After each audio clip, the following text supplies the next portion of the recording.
Hello friends, good morning. তো চক্রবর্তী বাবু YouTube পরিবারে তোমাদের স্বাগত। আমি সন্দীপ চক্রবর্তী। আমি অন্যান্য দিনের মতো আজকেও চলে এসেছি তোমাদের সঙ্গে শেয়ার করব একটা লেটেস্ট আপডেট। তবে আজকের এই আপডেটটা বন্ধুরা বলিউড ইন্ডাস্ট্রির তরফ থেকে। বলিউড ইন্ডাস্ট্রিতে মেডক্সের যে প্রডিউসিং হাউস রয়েছে তাদের যে একটা ইউনিভার্স রয়েছে, অর্থাৎ ইয়াশ রাজের মতো, ইয়াশ রাজের যেমন স্পাই ইউনিভার্স রয়েছে, এদেরও একটা ইউনিভার্স রয়েছে যেখানে একের পর এক মুভি খুব সুন্দর হরর জোনারে আমাদেরকে উপহার দিয়েছে। যেমন স্ত্রী, তারপর ভেড়িয়া, তারপর এই পার্টেরই আবার সেকেন্ড পার্ট আসছে যার নাম হলো স্ত্রী 2। এই স্ত্রী 2টার টিজারটা কালকে রিলিজ করেছে জিও স্টুডিওর ইউটিউব চ্যানেলে। তো আমি সেটা দেখলাম, আমার কেমন লাগলো সেটাই আজকে তোমাদের সঙ্গে শেয়ার করব। তো বন্ধুরা, যদি স্ত্রী 2 টিজারটা নিয়ে আমাকে এক কথায় বলতে বলা হয় তাহলে আমি বলবো খুব সুন্দর লেগেছে, মানে এনজয় করেছি আর কি। কিন্তু বিরাট কিছু লেগেছে এটা বলতে পারবো না, মোটামুটি ভালো লেগেছে। এবারে আমি যদি একটু ডিটেলসে আলোচনা করি তাহলে বলবো না, এই স্ত্রী 2 টিজারটাতে আমরা শ্রদ্ধা কাপুরকে তো দেখতে পাচ্ছি, তার সঙ্গে বন্ধুরা আমরা তামান্না ভাটিয়াকেও দেখতে পেয়েছি। তো একটা মজার বিষয়, আমরা তামান্না ভাটিয়াকে এই সিরিজের মধ্যে দেখতে পাবো, সেটা জেনে এবং দেখে খুব ভালো লাগছে। আরেকটা জিনিস, তামান্না ভাটিয়া এখানে যে শুধু একটা আইটেম সং করবে তা তো মনেই হচ্ছে, কিন্তু তার সাথে সাথে মনে হচ্ছে সে এই সিনেমাটার সঙ্গেও যুক্ত থাকলেও থাকতে পারে।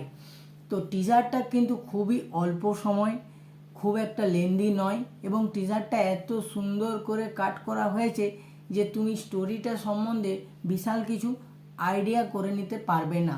তবে একটা জিনিস আমি বুঝলাম যে এই স্ত্রী 2টাতে আবার শ্রদ্ধা কাপুরকে মানে ব্যাক করে নিয়ে আসা হচ্ছে, এবং শ্রদ্ধা কাপুর আবার যে ফিরে আসছে তার পিছনে নিশ্চয়ই কোনো একটা লজিক কাজ করবে।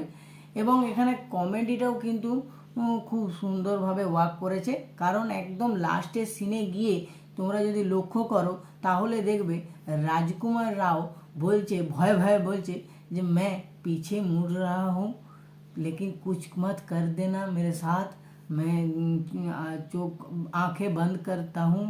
তো এইখানে যে ভয় ভয় এবং তারপরেই যে পিছন দিক থেকে যে একটা সিকোয়েন্স, ভয়ানক সিকোয়েন্স করা, যেটার মধ্যে দিয়ে কিন্তু ভয়ের সাথে সাথে কমেডিটাও, অর্থাৎ রাজকুমার রাওয়ের কমিক টাইমিংটাও কিন্তু খুব সুন্দরভাবে ফুটে উঠেছে।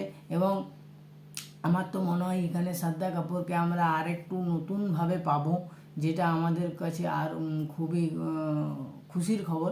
আরেকটা জিনিস আমি বলবো, স্ত্রী 2টা কিন্তু 15ই আগস্টই রিলিজ পাচ্ছে, এবং এই স্ত্রী যে মুভিটা সেটা সিনেমা হলে তো একটা ভালো ব্যবসা করেছিলই, সিনেমা হলের পরেও ওটিটিতেও কিন্তু এটা বিরাট বিরাট একটা ম্যাসিভ হিট করেছিল, এবং তার জন্যই এই ফ্যানদের মধ্যে একটা আরও এক্সপেকটেশন বেড়ে গেছে যে স্ত্রী 2টা কিন্তু আরও ভালো হবে। তো মেকার্সরা এই বিষয়টা নিয়ে আশা করি খুবই ওয়াকিবহল এবং সিরিয়াস। তো দেখা যাক স্ত্রী 2টা কেমন হয়। তো এটাই টিজার ছিল, টিজারে কিন্তু কিছু অতটা জানা গেল না, তবে ট্রেলারটা যখন আসবে আমরা আরও ভালোভাবে জানতে পারবো, অনেক ভালো কিছু আইডিয়া আসবে যে সিনেমা হলে আমরা কি দেখতে পাবো। তো এটা এতটাই ছিল আমার আপডেট স্ত্রী 2 টিজারটাকে নিয়ে। যদি আমার ভিডিওটা ভালো লেগে থাকে তাহলে চক্রবর্তী বাবু ইউটিউব চ্যানেলটা সাবস্ক্রাইব করো, আমার ভিডিওটা লাইক করো এবং আমার সাথে থাকো, পাশে থাকো, ভালো থাকো, সুস্থ।